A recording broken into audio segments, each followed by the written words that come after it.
You know, I was not always the stud you see standing in front of you. It's true. At one time, I was very bad with girls. Even as a kid, I remember I was playing doctor. I was 7 years old. A 6-year-old girl sued me for malpractice. Can we cut? I can't do this, really. I'm feeling insecure. Please, cut it, all right? It's Comedy Tonight with our guests, Mick Lazinski, Jeff DeHart, Barry Mitchell, Billy Riback, and Vince Dantona. Some of America's brightest comics, and who knows what else. Now here's your host, BillBoggs. Thank you.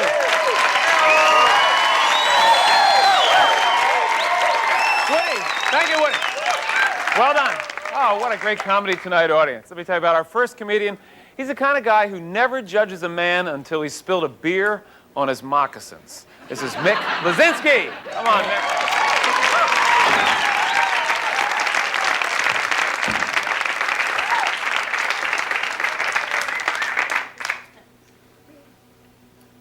I was a fat kid. And, you know, it was a big problem for my mom shopping for my clothes because I was classified as what you call a hard fit. Salesmen would use that expression. We would go into the store and they would look and go, well, ma'am, your son's what we call a hard fit. My mother would say, Bull, he's what we call a fat pig. And I'll tell you, I spent all my time shopping in the husky department. Rings a bell for some of you, huh? The husky department, that's where the pants were the same size at the ankles as they were at the waist. In fact, I had these pants since first grade. I just had them lengthened. One of my favorite things to do when I was a little pig was buffets. Ooh, they're fun. The only thing is you overeat. The food's free. You take as much as you want, and you always take too much. Did you ever eat so much at a buffet you had to button your pants and your zipper to let your gut hang out? I ate so much one time, I had to drive home with the car door open. But I'll tell you, I don't go to buffets anymore. My only weakness is ice cream, and I'll never give it up. I love it, because I was raised with it. My whole family loved ice cream. Our freezer was always packed with ice cream. We never had one spoon at home that didn't get bent. You know what? Everybody, a lot of people are overweight, and there's a reason for it. It's the fat, skinny person syndrome. I'll explain that to you. What it is, there's a fat person and a skinny person inside of each of us. So when you look at food, the fat person says, yes, eat it. And the skinny person stands up and goes, no, you don't need it. Then the fat person sits on the skinny person's head.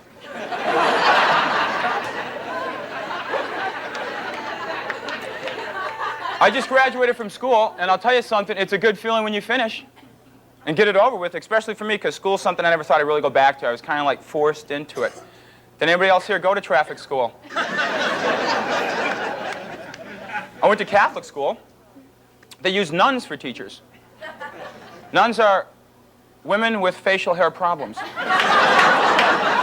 And I'm not being mean, it's true. I had to start shaving in 8th grade. I go a week without a shave. I get yelled at by Sister Mary Godzilla. Because the higher you go up in grade, the bigger the nun, and they get huge. And she would yell at me for not shaving. I knew I could go two ways with my answer. I could go for a laugh from the class, which was very tempting, and say something like, well, why should I shave? You don't. Or I could be polite and say, yes, sister, I'm sorry, I'll shave. And I decided to be polite. I said, yes, sister, I'm sorry, I'll shave. Could I use your razor? And then I went on to college for 7 years. I wasn't enrolled, I was just visiting friends. My father was upset when I came home because he was sending money. I had no degree. He said, your first year out, you're going to work as a dishwasher, a janitor, or a gas station attendant. And I proved him wrong. I lived off of him that year. Then I got kicked out of the house. I had to start working for a living. I wasn't good at it. I think it's just, I've been fired from a lot of jobs. A lot of times I didn't think the reasons were appropriate. You guys judge, okay? For example, I was working as a waiter in Los Angeles. I got fired because I let a customer smoke an illegal substance at the table. I told the manager I had no choice. The guy wasn't going to buy it unless I let him try it. I used to work for an airline as a bagger, loading baggage onto the plane. They fired me because they said I was upsetting their passengers, but I couldn't resist. This is my nature. While the passengers were boarding, they'd all be lined up on the field. They would walk right by the engine. So I used to go over and smack the engine a few times with like a broom handle or something. You just go, and then yell up at the cockpit. Okay, try it now! Thank you.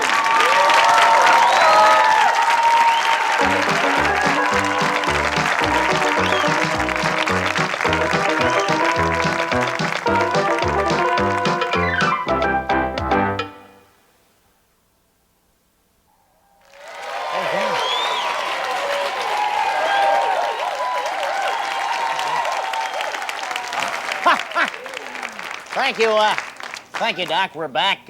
Some of you may have noticed Ed isn't with us tonight. He's out presenting someone else with a check again. Probably a hooker up in Oxnard. Okay. Our first guest tonight, you all know, he's an Academy Award-winning actor. He's appeared in such films as Terms of Endearment, Little Shop of Horrors, and, of course, The Shining. Ladies and gentlemen, Mr. Jack Nicholson.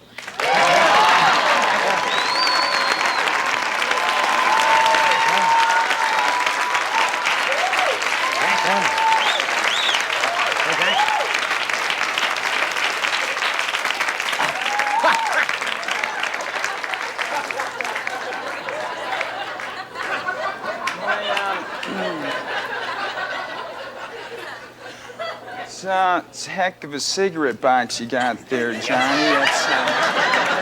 You like that? I've had that cigarette box for years. That's a nice I one. love that box. It's great. Excuse me, you know, there's always been something I would like to do on the show, if you don't mind. Feel free. Do whatever you want, Jack. Feel at home. Hey,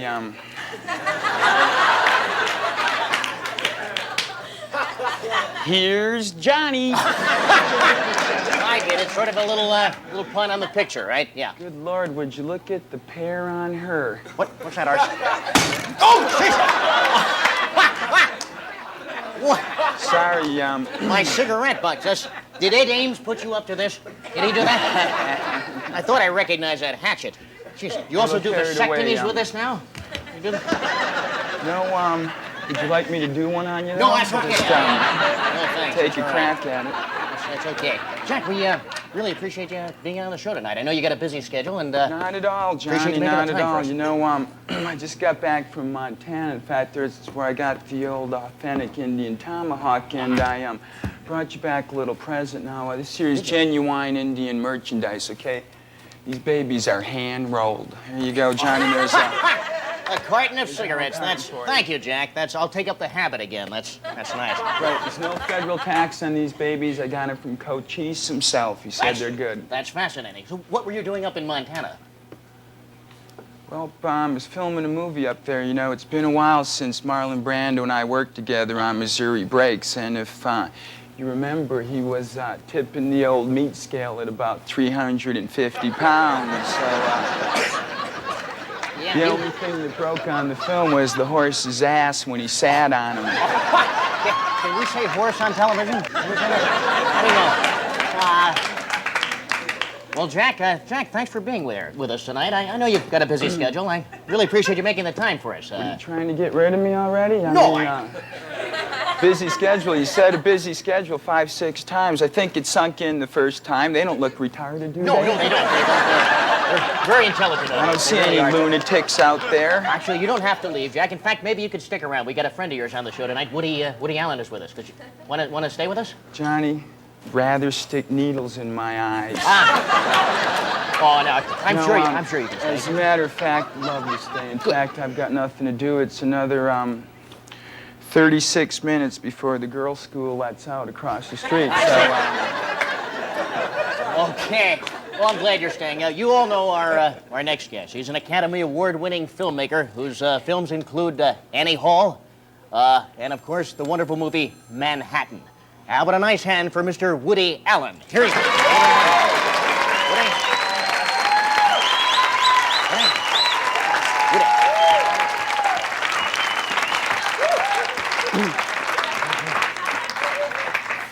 Thanks for moving, Jack. I appreciate it. hey, no sweat. Woody. Really last up this joke here, you know, it points to no one, you know. That's the way it goes. Hey, Woody, I'm glad you could make it on the show, and I know you got a busy schedule, and I appreciate you making the time for us. Actually, I can't believe I'm going along with this shirt, bit the whole thing. I can't believe I'm on television. Television stinks, it ruins everything. You know, they did the tin drum for TV and came out as Webster. In TV, the proportions of the screen are all wrong. I mean, what were they thinking when they invented it? I'm sorry. Excuse me, I'm feeling a little nauseous. No, really, I am. Oh, sorry, Woody. Oh. It's all right, I know the feeling, Woodball. Came from seeing your movie Interiors, you know. It was the old Technicolor Barfola, you know, yawn, puke on the floor, vomit. Yeah, but let me tell you something, Mr. Artistic Integrity. I saw you last night on TV in an old Andy Griffith Show rerun. So don't talk about integrity. And on top of that, I just read in Ladies' Home Journal this article. It said women, yeah, I read it. Women today don't go for these kinds of pants. I mean, it's actually, come to think of it, you know, with those pants, those shorts, and in my size and the way I stoop over my posture, we look like something out of Gilligan's Island. Yeah, when it was still good, right? Yeah. Like to see Marianne in these, huh? Woody, you're a busy guy. You're an actor, comedian, filmmaker, writer, musician. I know you don't have a lot of free time. What do you do to relax when you have free time? Please, Johnny, no more questions, all right? I can't take it, really. I hate the publicity. I'll tell you what, I'll answer this one, though. I don't relax. And the reason is I don't relax it's because of the Industrial Revolution. That's it. I think ever since the Industrial Revolution, people had too much leisure time. So to compensate, I try not to have any. You see, because I think I really have no business being in this century. I don't belong living in this century, which is why I make my films in black and white. And don't show them on television. It's got to be the most pathetic thing I've ever heard. That's right. Pathetic. I'll tell you about pathetic. I mean, it's incredible. Just the stuff you do is just the worst in the world. I mean, ask him about Mr. Easy Rider here, Johnny. Ask him about the time you went to the halfway house, teaching the girls to go all the way. Hey, you know, wait, that's pathetic. Hey, Wood, at least I don't have to finger pick through Warren Beatty's scrap heap for dates. Hey, wait a minute. You know, that's... Hey, now hold on, you two. Now settle down, or I'll make you. I'll leave. Yeah. If you behave, or I'm going to make you sit with your arms around each other while Doc laminates your shorts. Okay? I don't even know what the heck that means. I do. You know what it means? Yeah. Listen, Johnny, can I just interject something at this juncture here? Feel free. Go ahead. I'd like to say something to Jack. This is a piece of advice given to me by Nabokov, the famous author, on Merv. Don't say Merv. Don't say Merv on the show. Fine. I'll never forget this, what he said to me. Very brilliant. He said to me, Woody, you've had your segment. Let me get a word in edgewise now. All right? So that's what I'd like to talk now, if you don't mind. All right, I'll clam up. Back. Thank you. Thank you very much. Thank you very much, Jack. I appreciate that. Come to think of it, I really don't want to say anything. I can't stand talking. I don't want to talk. I shouldn't talk. I have nothing to say. I'm neurotic.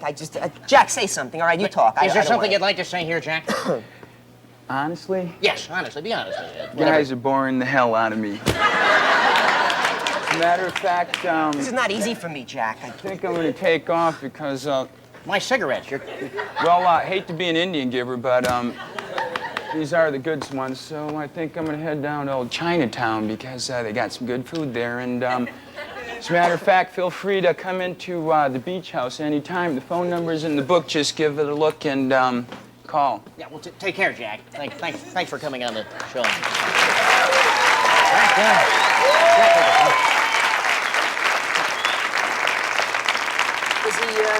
Did he leave? Is he gone? Yeah, he's gone for good now. What's with that guy? I mean, I don't know. Is that an act, or is he really Reggie from the Archie comics? No, he's... You know, that's Jack. Reminds me of him. You know? And he's the kind of guy that deserves a Veronica. You know, well, that's true. See, me, I'm the kind of guy that likes a Betty. You know, Betty. You know Betty, the Betty type. You know, two-dimensional, skinny, blonde, Gentile. I can take a whole bunch of them. Well, that's good. Well, that's all we have time for tonight. Tune in tomorrow night, ladies and gentlemen, when photographer Ron Galila will be on the show. He's going to be mud wrestling Jackie Onassis. So that should be great. Woody, thanks. That's it. That's the show. Well, I'm sorry. Coming up, more comedy after a quick run to the refrigerator.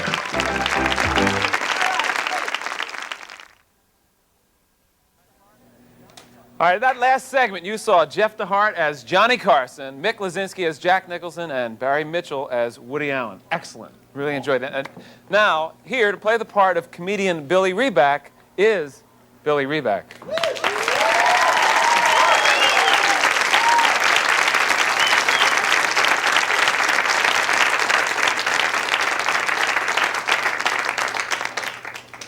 Thank you very much. You guys in a good mood? Yeah. All right, maybe too good. Halloween is over. I'm very happy about that. You guys go out for Halloween? Yeah. I had the weirdest Halloween I've ever had. I went to a gay Halloween party. People were bobbing for Bob. It was an unbelievable...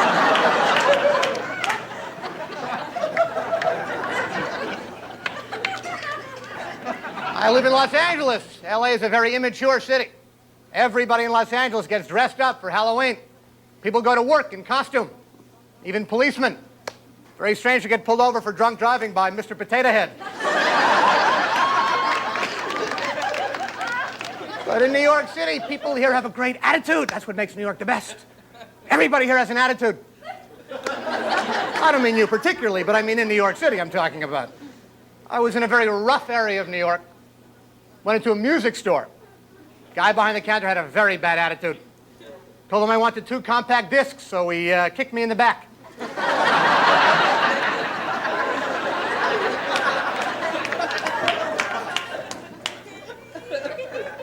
Sometimes attitudes come from the weirdest places.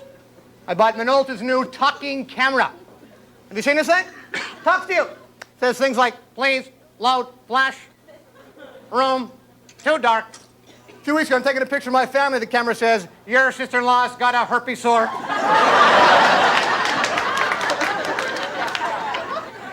And she does. You can't argue with the camera. It's But my job as a comedian is to notice weird, dumb things that we do. Why is it when we go to a public bathroom, we never wash our hands unless somebody else is in the bathroom at the time?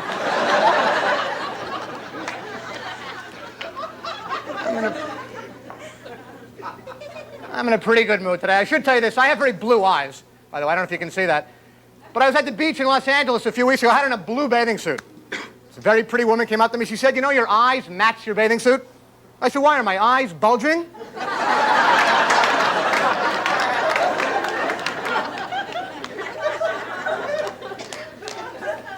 I am Jewish, and there's a Jewish mafia, you know. But nobody ever talks about the Jewish mafia. People only talk about the Italian mafia, because they have great names. They have great nicknames you can really be afraid of. Names like Jimmy the Weasel Frappiano is a good name. Nunzio the Bump Scarabelli. Vinny the Hook Bertigliano. These are good names. Who's going to be afraid of Mo the Foreskin Leibowitz? Thank you very much. I've had a great time. I'll see you again. Thank you. Thanks, Billy. All right. This next comedian works out at Going Bananas Comedy Club in Philadelphia, and we think he will work out for this program. Vince Dantona and his partner, George. George. Hit it, guys. Thanks a lot, Bill. All right. Thank you. Thank you. Well, it's nice to see we got this great audience here tonight. Say what? So look at this great audience. What the heck's so great about them, man? Look how happy they all are. They look stoned, man. No, they don't. Come on. Yes, they do. Look, I brought you on here. I thought you'd do something difficult for everybody. What do I do, walk? No, he's weird. No, look. Why don't you just count for everybody, okay? How high? I don't care. This high? Don't do that. Come on. E.T. Will you stop it? E.T. George. Elliot. Come on. Ouch.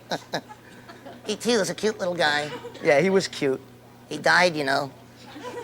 E.T. didn't die. Yeah, he got his phone bill. Oh, come on. I dated his sister. You dated his sister. What was her name? E.Z. Oh, yeah? Well, look, I brought you out here. How about we do a nice little song for everybody, okay? Do what? Let's do a nice little song. Can I introduce it? That's very nice. Go ahead. You introduce the song. Okay. We're gonna sing Take Your Dating Suit Off, Mother. It's not that kind of dive. No, that's not the song we're gonna sing. No. How about non-stop chopped in the wood? Dad's coming home with a load. No, we're gonna do a nice little country song. You stole my girl, you horse thief. No, come on. If you know it, hum along. Come on, now stop it. We're gonna sing a nice little song. It's called Old MacDonald Had a Farm. I ain't singing that song, man. If you don't want to sing the song, you can go back in the suitcase. E-I-E-I-O. All right, come on, here we go. Old MacDonald had a farm, E-I-E-I-O. and on this farm he had some ducks. E-I-E-I-O. With a quack quack here and And a quack, quack there, here a quack there, a quack everywhere, quack, quack. old MacDonald had a farm, E-I-E-I-O. and on this farm he had some pigs. Oh, is your girlfriend on his thought? Stop. On this farm he had some pigs. E-I-E-I-O. With an oink oink here and an Oink, oink there, here, oink there, oink everyone, oink, oink, quack, quack here, and a quack, quack there, here a quack there, quack everywhere, quack, quack. old MacDonald had a farm. E-I, E-I, O.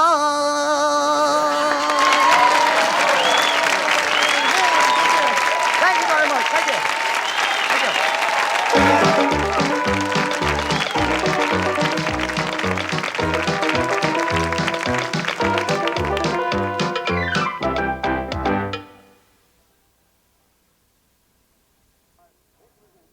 Thanks to our guests, Jeff DeHart, Mick Lazinski, Barry Mitchell, Billy Riback, Vince Dantona, and our announcer, Mark McEwen. This is a really fun show. I really enjoyed it. Say goodnight, Jack. Good night, Jack.